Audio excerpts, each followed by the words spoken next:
My mother-in-law hates that my daughter outshines her golden child, so she plots a dangerous birthday revenge, but I outsmarted her and exposed everything. Hey everyone, I'm 35 female, and I've been married to my husband, 45 male, for 7 years now. We got married when we found out I was pregnant. We have a beautiful 7-year-old daughter, Amy. Our marriage was welcomed by my sister-in-law, 32 female, as I have been dating my husband since we were 20. I have grown close with my sister-in-law as well, so when she learned that I was having a baby and she was going to be an aunt, she was ecstatic. But the same cannot be said for someone else. That someone else is my mother-in-law, 57 female. My mother-in-law had my husband when she was 22. Owing to their conservative family background, mother-in-law and father-in-law got married. But in mother-in-law's eyes, getting her pregnant and marrying her when she was 22 was just a ploy to have her trapped. When her first child was a boy, my mother-in-law was not happy. In her eyes, she was being pushed into the corner by father-in-law intentionally. Father-in-law did not want another child, but mother-in-law insisted on having another child, which led to them having sister-in-law. Since sister-in-law was born, mother-in-law made it evident that she had no interest in anyone in the family except sister-in-law.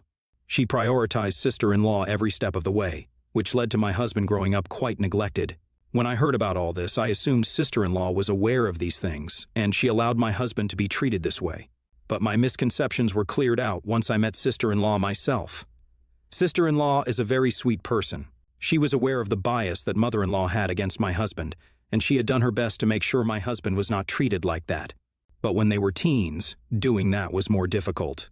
Since they have both become adults and moved out, my sister-in-law and husband repaired their relationship. When I met my husband, they were just starting to repair their relationship, which is why I assumed sister-in-law was a bad person. But since we cleared everything up, things were smooth sailing between us. During our dating years, I saw how differently mother-in-law treated my sister-in-law and my husband. Sister-in-law was the golden child in her eyes. Anything sister-in-law did was perfect and amazing, and whatever my husband did was terrible. I distinctly remember one time when I was over for dinner. Me, sister-in-law, and my husband were chatting in the kitchen when sister-in-law broke a glass in the kitchen. She bumped into it, and it fell. Mother-in-law rushed into the kitchen when she heard the noise of glass breaking, and the first thing she did was start screaming at my husband. We were 24 at the time. It was surreal to see her act like that. I had heard tales of blatant favoritism and emotional abuse, but that day I saw it. I heard how mother-in-law kept bashing my husband, saying how she should have never gone through with a pregnancy, and she would have been much happier had it just been sister-in-law. It hurt me to see him being treated like that, honestly. Once she was done screaming at my husband, my sister-in-law told mother-in-law that it was her, and mother-in-law refused to believe her.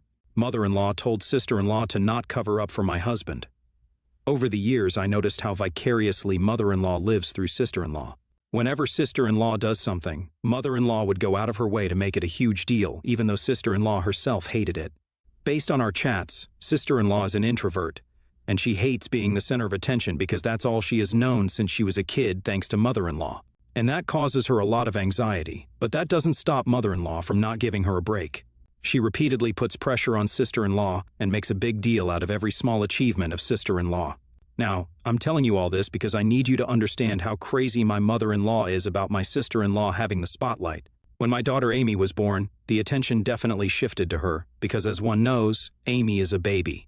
Everyone at every family gathering since Amy's birth was more concerned about her well-being than hearing about sister-in-law being an employee of the month. Sister-in-law was very happy with that, as that gave her a much-needed social break she needed. She used to dread coming to family dinners, but since Amy was born, sister-in-law felt less anxious. She would come play with Amy, chat with my husband, awkwardly deal with mother-in-law's comments about her achievement, and then slip away. Sister-in-law jokingly told me to get a few more babies so that mother-in-law didn't get the opportunity to mention her name at family gatherings, and even when she does. Sister-in-law can be busy with her nieces and nephews, so you can understand the family situation.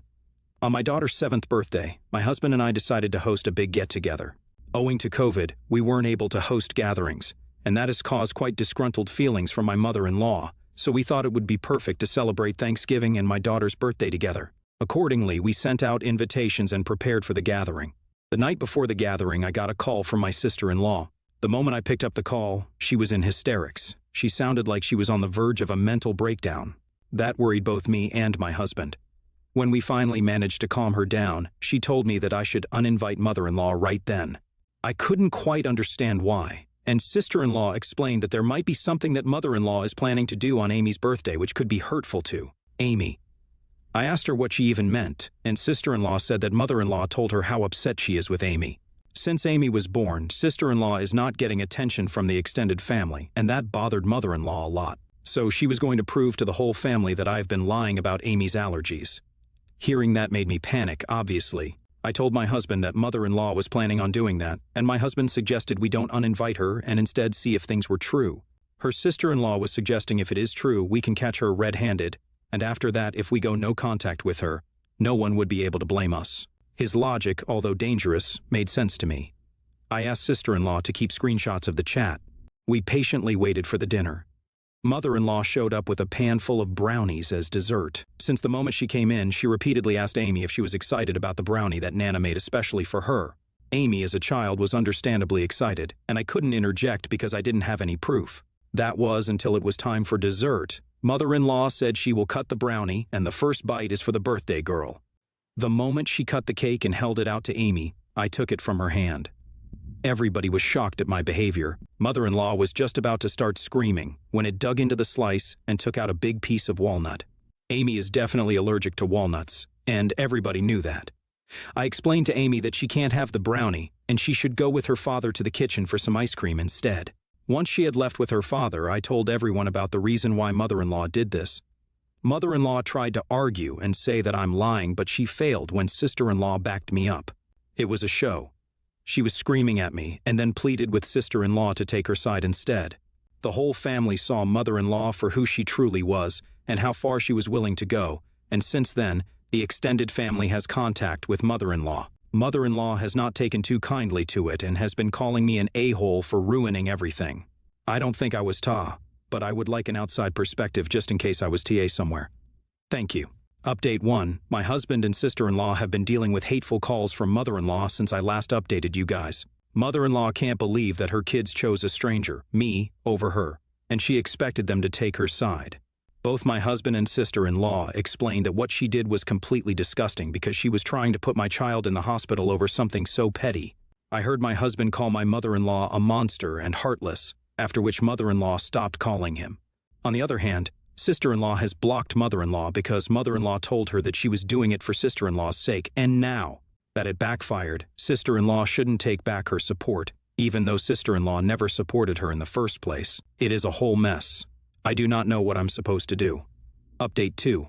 I know I'm not an a-hole for protecting my child, but I'll be lying if I said that this doesn't break my heart. I feel like I ruined the relationship, well, whatever relationship my husband had with his mom because of this. Since Amy's birthday, my husband has been avoiding his mother like a plague. While that upsets me, I cannot say that I do not understand. It took a huge toll on him when he saw that his mom was willing to hurt his child just to get attention back on his sister. I feel so terrible. I don't know what to do.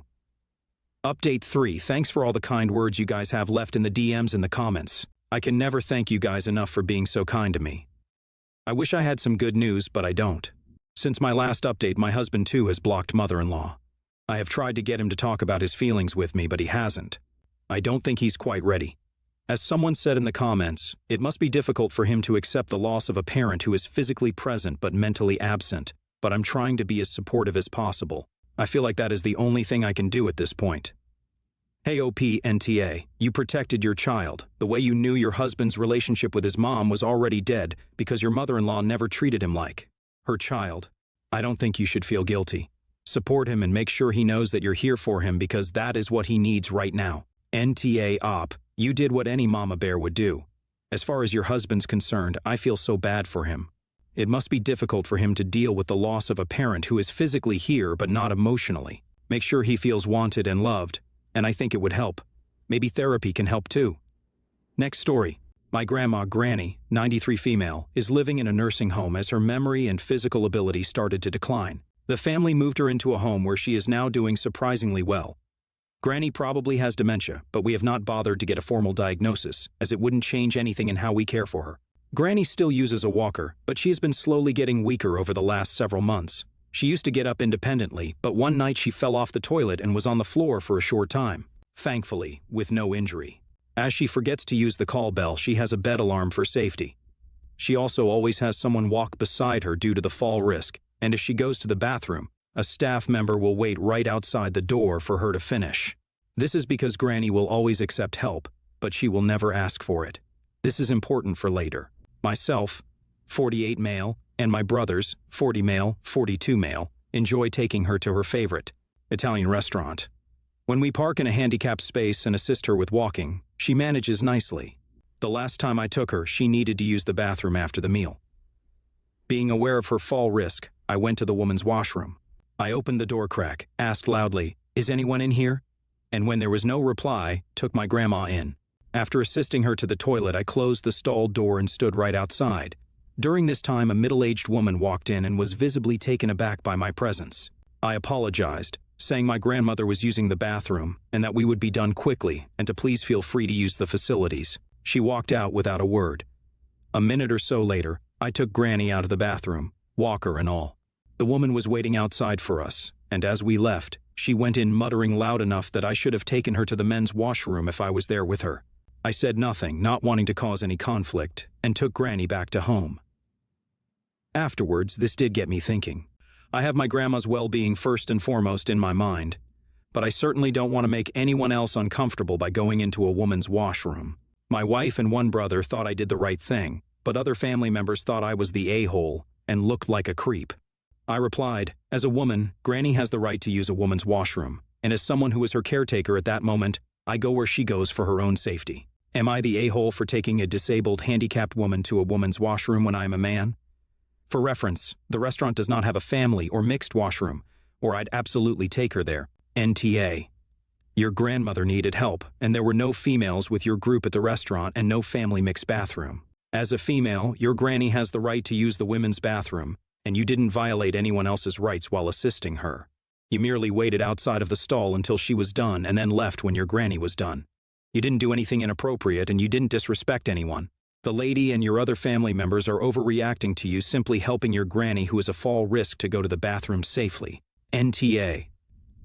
I don't see how you'd make people uncomfortable when you're visibly there with your very elderly grandmother. It's not like you're on your own or just loitering and telling people you're with your grandmother. I imagine if when there are disabled stalls, you take her to those. If not, then you might be better off doing that when possible, both to avoid these situations and because there are handrails and more space, so it might be easier for her too. But if that's not an option, I think what you're doing is fine.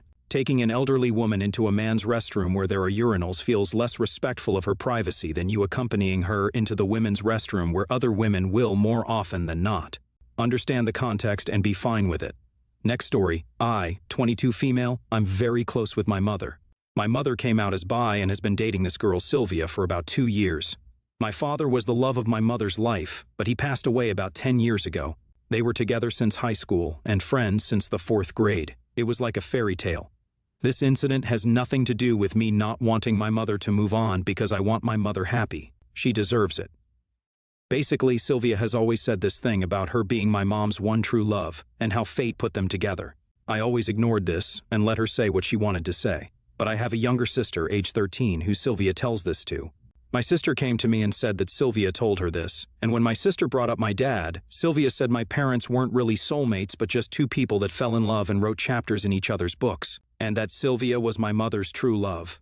I confronted Sylvia on this because she shouldn't say things like that to my sister. I basically just said to Sylvia to stop saying she was my mom's one true love because that wasn't true. My dad was.